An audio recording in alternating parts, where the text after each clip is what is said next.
Eh oui, le travail d'intégration, c'est complexe et c'est pas forcément bien compris. Alors de quoi on parle déjà quand on parle d'intégration? Eh bien, on parle d'intégration souvent de ces parts d'ombre en référence, à la philosophie jungienne. Mais de quoi s'agit-il exactement? En fait, il s'agit de mettre la lumière, alors souvent en référence, on retrouve, des discours plus spiritualistes, hein, mais c'est ça finalement la lumière du divin, c'est quoi? C'est faire la clarté, la lumière, c'est la clarté et la chaleur. C'est faire de la clarté, donc distinguer, mettre en lumière, mettre en évidence ces parts d'ombre et la lumière, c'est aussi la chaleur, le lien, l'acceptation, donc accepter ces parts d'ombre et l'intégration, elle vient de là. Donc concrètement déjà, ça suppose quoi? Ça suppose, qui dit part d'ombre, dit finalement fonctionnement, dit ou dysfonctionnement, si on voulait être plus exact, pour pallier un manque. Pallier un manque, ça suppose de connaître ses besoins, que de connaître finement ses besoins fondamentaux, les besoins de physiologie, besoins de sécurité affective, psychologique, besoin d'amour, besoin de réconfort, besoin d'estime de soi, besoin d'expression, besoin de créativité, besoin d'épanouissement, de réalisation de soi, besoin de transcendance. Voilà, il y a toute la gamme des besoins humains et on est tous finalement, ça vous le savez, je le développe par rapport à la vision métaphysique de Méos, nos besoins, ça n'est pour moi que la traduction des polarités de l'âme, ces fameuses polarités de l'âme à harmoniser.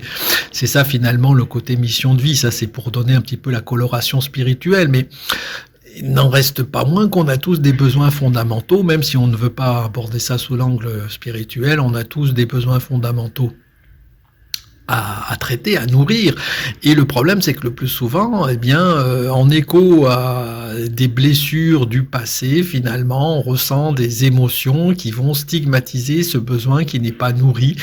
Et le plus souvent, on va, faute de pouvoir le nourrir sainement, eh bien, on va alimenter le manque. On va aller vers le besoin d'apaisement parce que l'ego, le système nerveux, la physiologie de l'humain fait qu'on ne peut pas rester dans cette situation et qu'on a besoin d'apaisement. On a besoin de survie. On a besoin de survivre à d'éventuelles réminiscences ou d'éventuelles répliques de ces blessures originelles qui peuvent être vraiment très déstructurantes, très aliénantes et très délétères. Donc le problème, c'est que le plus souvent, quand on répond à ce besoin d'apaisement, on va aller dans la compensation, et la compensation, elle risque de devenir elle aussi délétère. C'est ça le problème. Elle peut même devenir compulsive, ça peut aller très très loin. Alors la compensation, il y a des milliards dans la subtilité, mais en réalité, on va compenser comment cet apaisement, on va aller le chercher dans des substances, on va aller le chercher dans l'alcool, on va aller le chercher dans le tabac, on va le chercher dans la drogue, on va aller le chercher dans la nourriture, mais on va aussi aller le chercher dans le jeu, on va aller le chercher dans le sexe, on va aller le chercher dans le pouvoir, on va aller le chercher dans le travail, enfin voilà. On va aller chercher des choses qui nous permettent d'anesthésier la douleur, d'anesthésier le mal-être qui surgit en écho à des blessures du passé qui n'ont pas été traitées. Voilà. Donc faire la lumière de ces pardons, c'est faire la lumière sur tous ces systèmes-là, tous ces systèmes qui nous permettent faussement d'apaiser un mal-être, d'essayer de comprendre justement c'est quoi ces routines que l'on a mis en place, pourquoi on les a mis en place, à partir du moment où on a compris pourquoi, on a identifié pourquoi on a un besoin, on va pouvoir aller chercher la manière saine de combler ce besoin. Alors c'est pas toujours simple, c'est pas toujours évident, c'est pour ça qu'on reste enfermé. C'est là qu'est la difficulté du travail d'intégration, puisque ce travail d'intégration, il va demander du temps.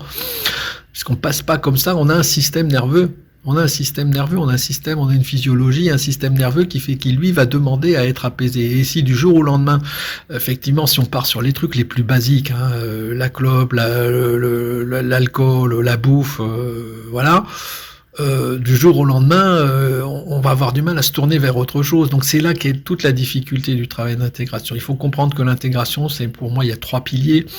Le premier pilier, c'est qu'à partir du moment où on a compris ce qui doit être réellement apaisé, déjà pour commencer, on va déjà pouvoir le visualiser. Ça, la vraie compréhension pour moi, elle n'est pas mentale.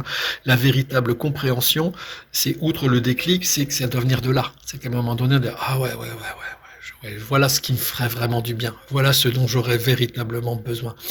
Et là, à partir du moment où on a compris émotionnellement ce qui va nous permettre de répondre à ce besoin-là, on va pouvoir le visualiser. Ça, c'est un premier besoin. Un premier besoin satisfait, une première manière plutôt de satisfaire le besoin, c'est de visualiser. Ce faisant, le visualisant, on va pouvoir énergétiquement polariser autre chose et on va être là en capacité d'attirer aussi autre chose à soi. Donc ça, c'est un grand un outil très très puissant, la visualisation, puisque ce faisant, on va transformer, même si on va réussir à apaiser son système nerveux, parce qu'on va passer par quelque chose qui va permettre de polariser aussi autre chose et donc d'attirer réellement.